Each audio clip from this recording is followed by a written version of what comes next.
Marius Comoué, merci d'être là. C'est plutôt moi. Merci de répondre encore une fois à l'invitation de la télé d'ici. C'est moi encore qui vous remercie. J'aimerais bien qu'on démarre cette entrevue avec cette image que Anka Deka a diffusée tout à l'heure. Je vous dis pourquoi on démarre par cette image. Un gendarme a perdu la main. Il a été amputé. Les images sont insoutenables. Je n'ose pas les diffuser à l'écran ce soir parce qu'elles choqueraient plus d'un.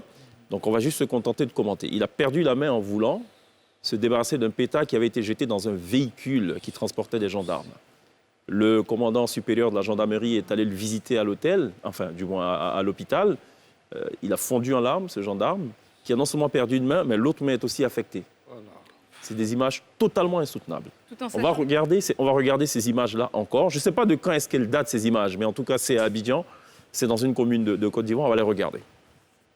Des images à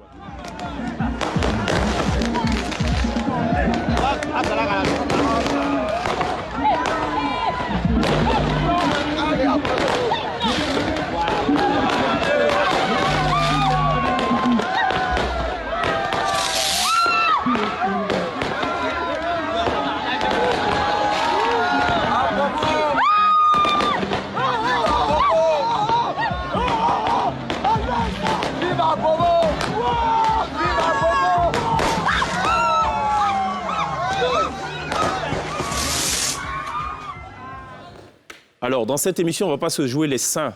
Je vais d'ailleurs confesser, j'ai eu, et on a eu à le faire quand on était plus jeune, dans les quartiers populaires. Ce sont des affrontements par pétards interposés. Il y a toujours des blessés, c'est toujours extrêmement grave. Petite chose à notre avantage, c'est qu'en ce temps, les pétards n'étaient pas interdits. Ouais, c'est interdit. Depuis quelques années, depuis 1999, donc depuis le début de la décennie 2000, c'est totalement interdit. Ce qu'on ne comprend pas, c'est qu'il y a encore des pétards qui circulent. J'aimerais déjà l'avis du consommateur, qui est Marius Comoué, sur ce phénomène. Non, l'avis pas vraiment du consommateur. Si j'ai un avis à donner, ça serait certainement celui du leader associatif que je suis, relativement justement à l'application des lois, des tests que nous nous accordons. Eh bien, on s'est régulièrement donné des bons textes. Et en Côte d'Ivoire, nous ne sommes pas quand même, nos gouvernants ne demeurent pas en reste. Ils ont régulièrement donné... C'est interdit, mais pour les informations qu'on a, ces pétards rentrent par des circuits détournés, par voie terrestre. Oui, mais ça encore, vous savez, il faut pouvoir assurer la sécurité des biens et des personnes. Il faut pouvoir... est-ce que cela dédouane les services de l'État en charge d'assurer la sécurité des biens et des personnes? Est-ce que cela dédouane les services de l'État compétents pour veiller justement à l'interdiction d'entrer sur le territoire national de ces articles qui sont, à ce jour, et vous l'avez bien souligné, un véritable danger pour la santé des populations, mais pour la vie même d'ailleurs. Absolument. Bon, pour ce que nous venons de voir, c'est inacceptable. Et puis ça se passe dans une des communes du district d'Abidjan. Et dans la diffusion de l'élément, on entend bien le nom de la commune être prononcé par les populations. Toutes les communes du moins le vivent. À Tekoubé, à Bobo, à Koumassi. Mais c'est inacceptable. Même si on dit, nous sommes en fin d'année. Mais la fin d'année ne veut pas dire que le monde doit s'arrêter ou bien des gens doivent mourir. Ce gendarme qui vient de perdre la main, c'est scandaleux. Rien que pour ce que vous voyez là. C'est inacceptable dans un pays comme le nôtre. Mais ces images aussi, pour moi, sont un peu insoutenables. Je pense que... Une violence... c'est ce que nous disons toujours. L'État est obligé, souvent contre le gré des populations, d'assurer leur sécurité. C'est ça.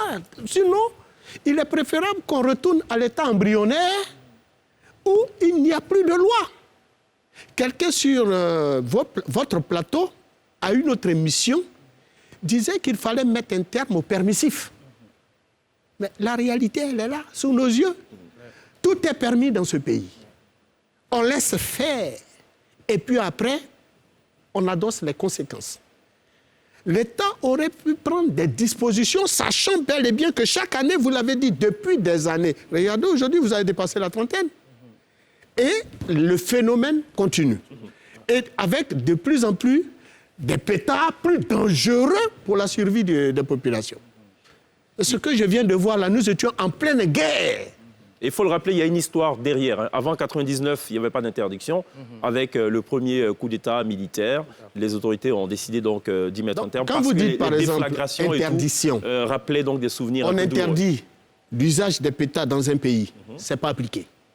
On interdit de fumer au volant, c'est pas appliqué. On interdit de téléphoner au volant, c'est pas appliqué. On interdit de fumer dans les lieux publics, ce n'est pas appliqué. On interdit les sachets plastiques. Tous les jours, dans nos supermarchés, dans nos marchés. Aujourd'hui, on demande qu'on ait des sachets biodégradables. C'est pas appliqué. Et puis on patauge dans le vide et on prend des textes qui ne sont jamais appliqués.